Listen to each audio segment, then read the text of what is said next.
Are we on? Yes. Good evening. If you join me with the pledge.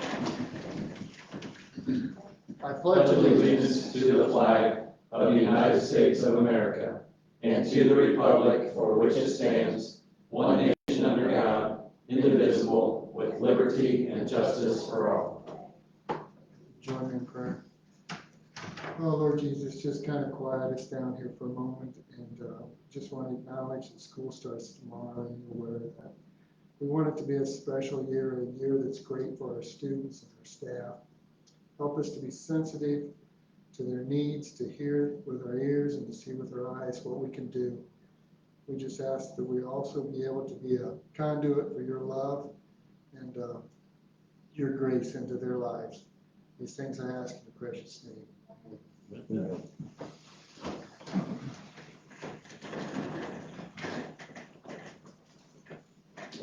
Future board meetings, moving right along through August 22nd, September the 12th, and then September the 26th. Revisions, I think, tonight are limited to the HR. Public recognition, we have a recommendation to approve the $15,000 donation from Ford Meter Box Company for schools, academic programs, and clubs.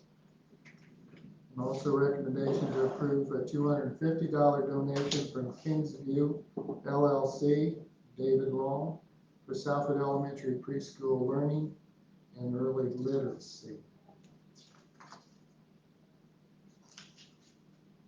I have a motion to approve those. We always appreciate donations, and especially what the Ford Foundation does. So Schools.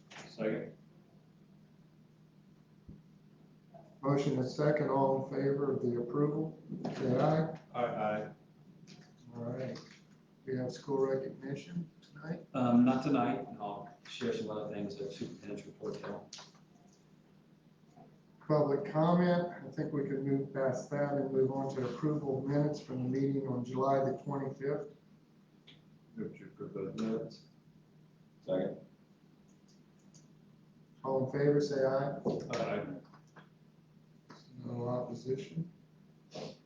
Claims, if you've had an opportunity to review claims.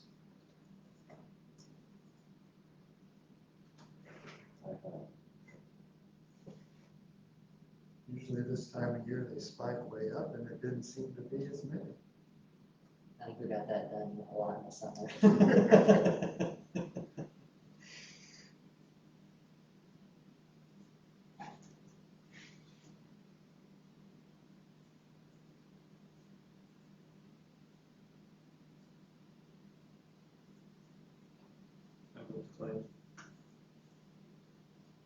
Second. Motion and seconds on the floor for approval of claims. All in favor, say aye. Aye. Payroll.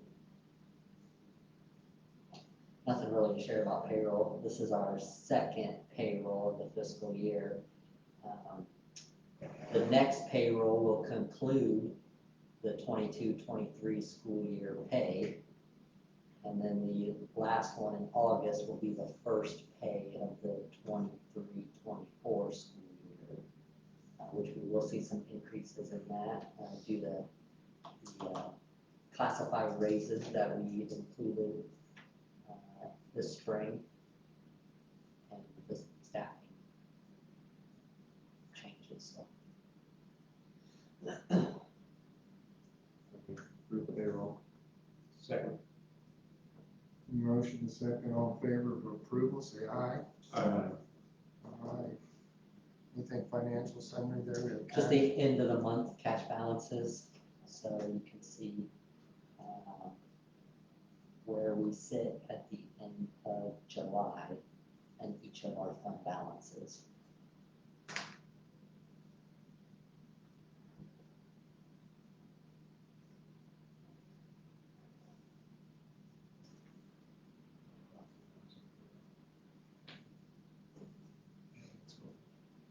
Any questions on cash balances?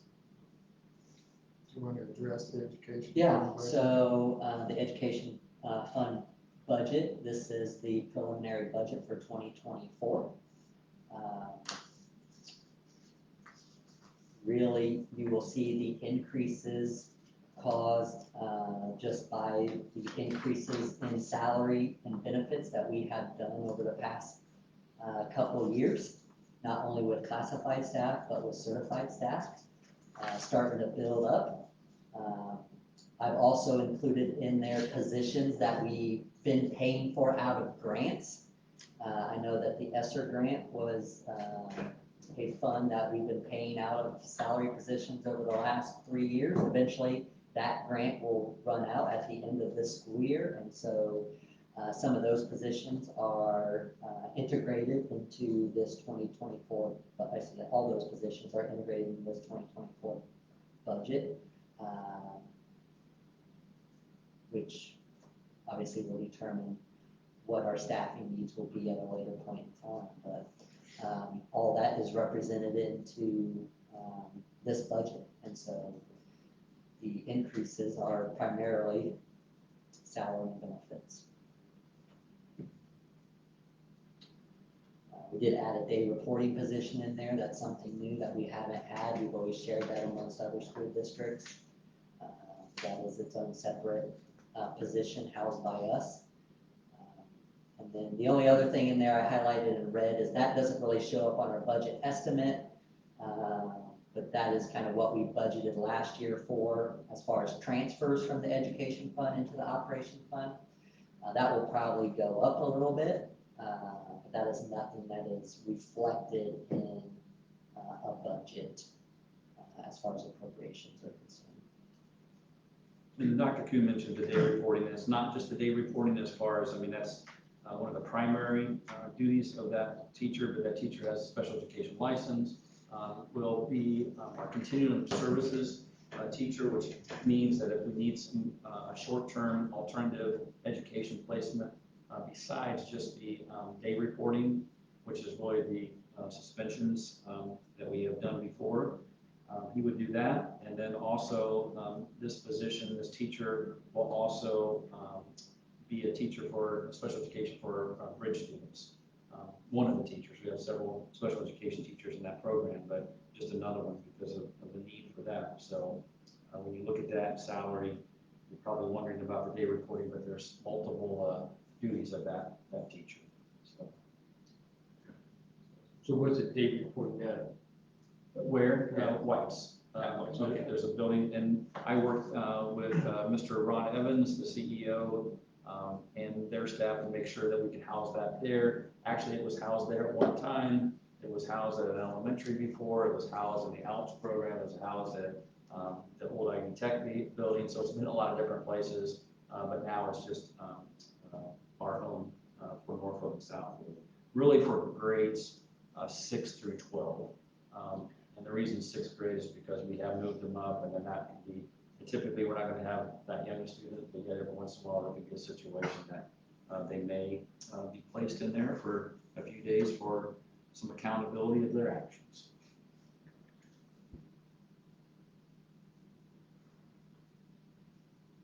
Said that like a former principal.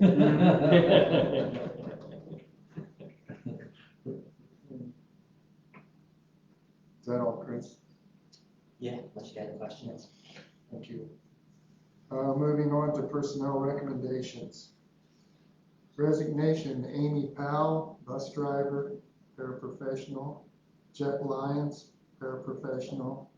Danielle Whiteman, paraprofessional. Under employment, we have Rod Cole, teacher at Southwood High School. Alyssa Clark, paraprofessional, Southwood Elementary. Mary Merrill, bus driver. Tanya Chellis, paraprofessional. Mary Lycan, paraprofessional. Jessica Florick, paraprofessional. Stephanie Fisher, paraprofessional. Paige Klingler, teacher. Jamie Willard, paraprofessional. Heather Hayden, teacher at Southwood High School. Sherry Yenna, teacher, temporary, Southwood High School.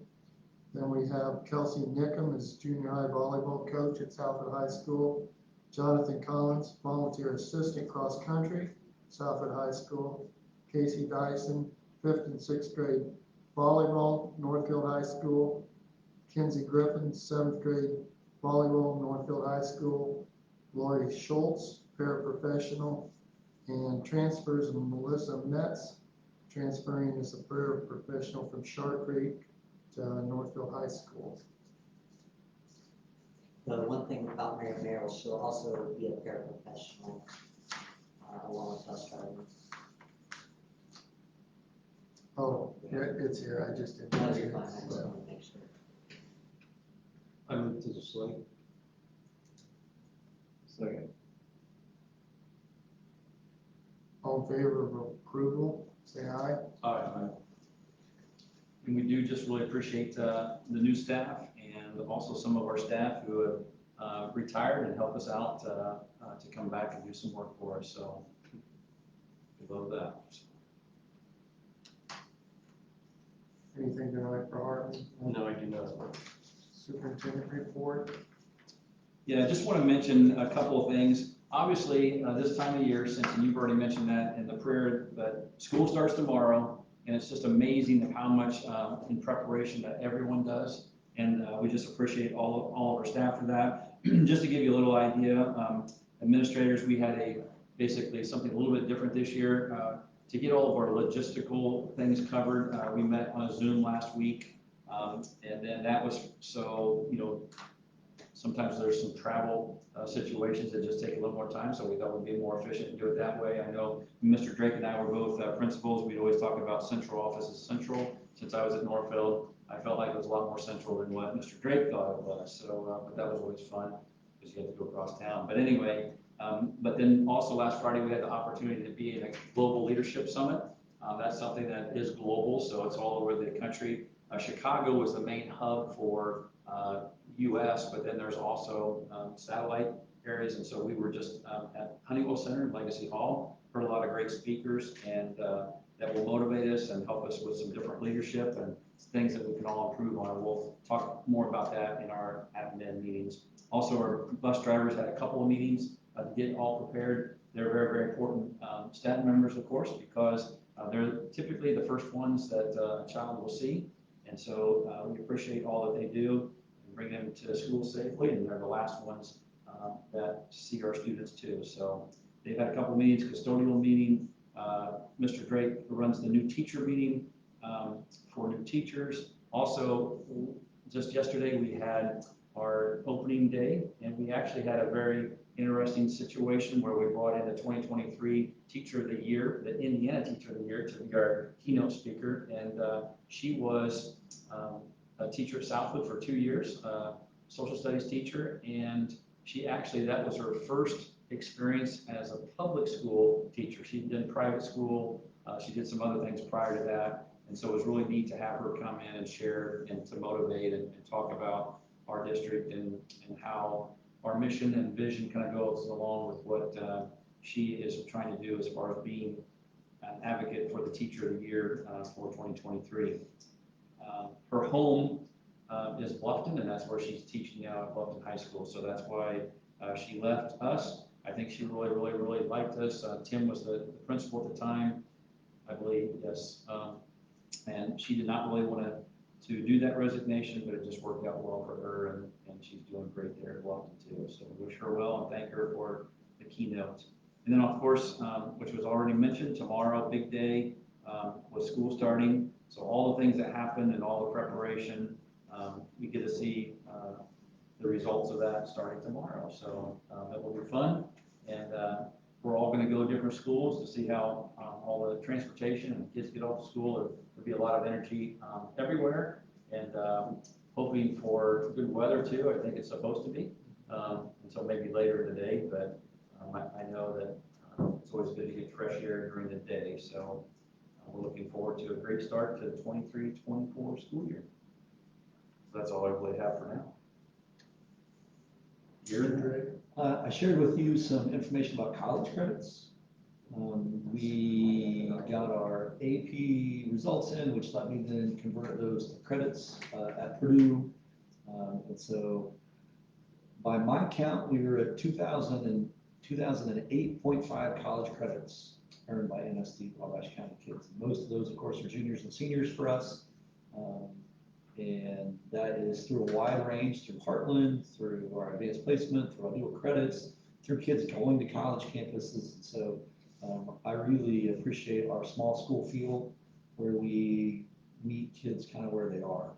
And so I shared that with you. We did have a student earn the Indiana College Core, even though we really weren't rolling that out until this fall, but we're rolling it out now. And I think a lot of parents have heard about that and are encouraging their students to get that. Of course, we should always keep in mind that colleges are not required to take those college credits for specific classes within your major. You're entitled to those credits, but they don't always transfer specifically to that. And so I would always encourage parents to look at specific colleges where they're going so they can see where those things match up. So in other words, if you get the ICC, you're going to get 30 college credits. However, they may not apply to the math or English or whatever social studies requirements your major has. And so you just want to be a good consumer and take classes, or at least be aware of the classes you're doing. On the back of that, on the second page, the AP releases some distinctions. And so since we are on Facebook and we're broadcasting out, I'd like to read these names out. AP scholars from last year, this would be the May 2023, these students earned a 3 or higher on 3 different AP exams, which is pretty impressive in its own right. Elise Adams, so class of 23, she was a senior last year and graduated. Carrie Collins, class of 24, Derek Dieter, and Cheyenne Stout, all AP scholars who scored 3, which is kind of considered passing. On 3 or more AP exams. And then AP Scholars with Distinction. These students earned a 3.5 on all exams, and they've taken at least 5 exams and scored 3 or higher on them. This is Bryn Neely and Dakota Wilson. And of course, to get to that many AP exams, they are seniors who graduated. So just very proud of their efforts. And yeah, so I just want to make you aware of that. Impressive. Yeah.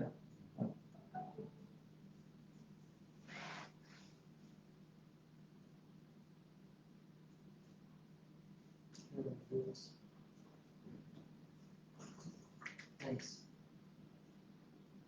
Under new business this evening, we have 4 items. The first one is a requirement from Indiana Code for me to open a public hearing before we begin formal bargaining with the teachers union. So at this time, I will open the hearing.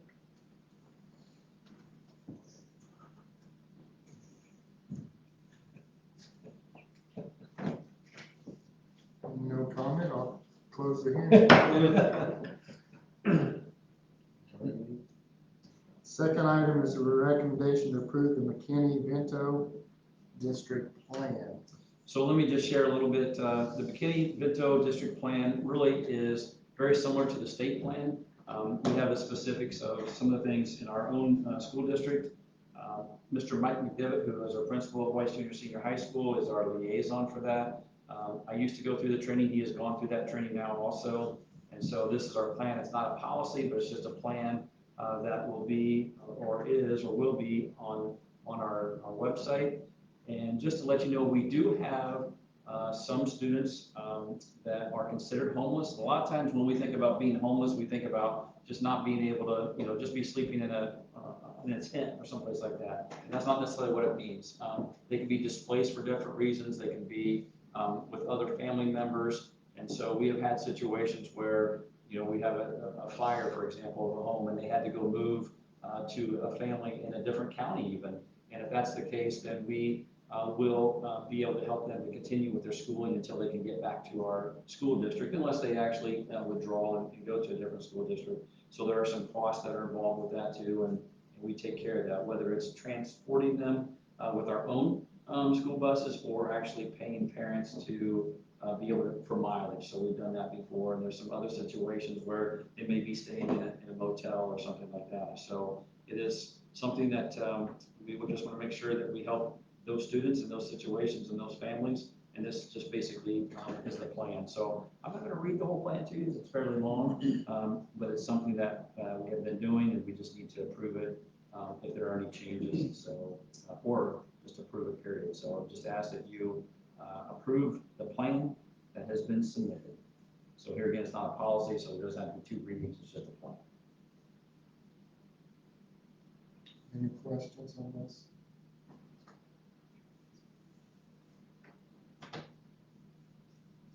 If not, we'll take a motion to approve. So moved. Second. All in favor of approving the McKinney-Vento district plan, say aye. Aye.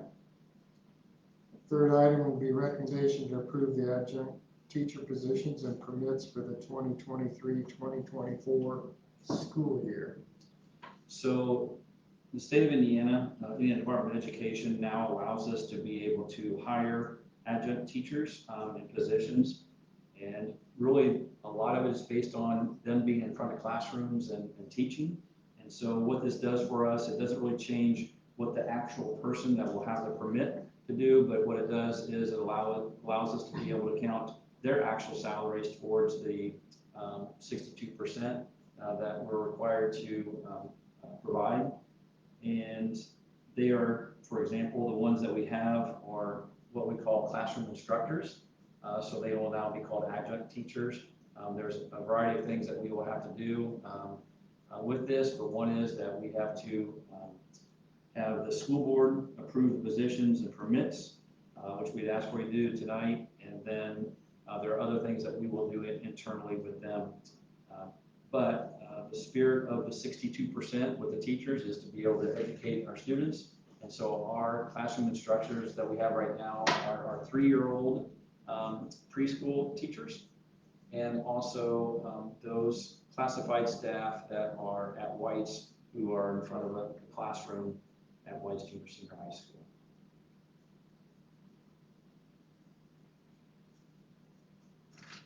So again, if you have questions, entertain those, but I would just ask that you would approve this recommendation.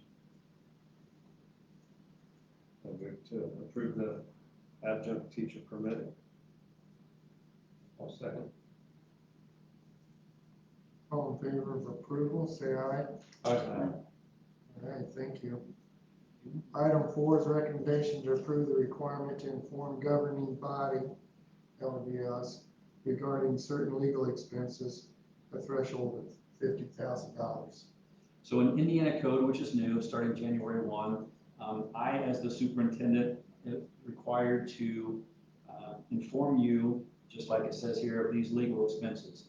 And the recommendation is that we would recommend the threshold of $50,000. I will tell you, though, that typically I'm going to tell you of any situations that might occur, and also you would know about them too. So when we do bonding, bonding costs can be pretty expensive, but you will know about that. You'll be voting on that. I think some of this probably in legislation was enacted because there was some situation somewhere that cost a lot of money and the board did not know about it. I don't know if that's a situation, but our attorney there shaking his head too. And so I would think that happened. And really it comes down to just the superintendent too. So as far as any kind of repercussions from that would be on the superintendent. So I will continue to make sure that you are aware of situations, whether it's $1 or $50,000, but we're putting a threshold because it says that we need to put a threshold. So my recommendation is a threshold of $50,000, but I will continue to let you know if I have to talk to our school attorney about situations that's going to cost lots of money. So I don't believe anything's filed on this, it's just being voted on in the public record. So second. Motion is second to approve the recommendation for $50,000 legal threshold, say aye. Aye. All right. There is no unfinished business listed or board policy. Public comment. Items from the board. If not, I think we're adjourned. 6:28.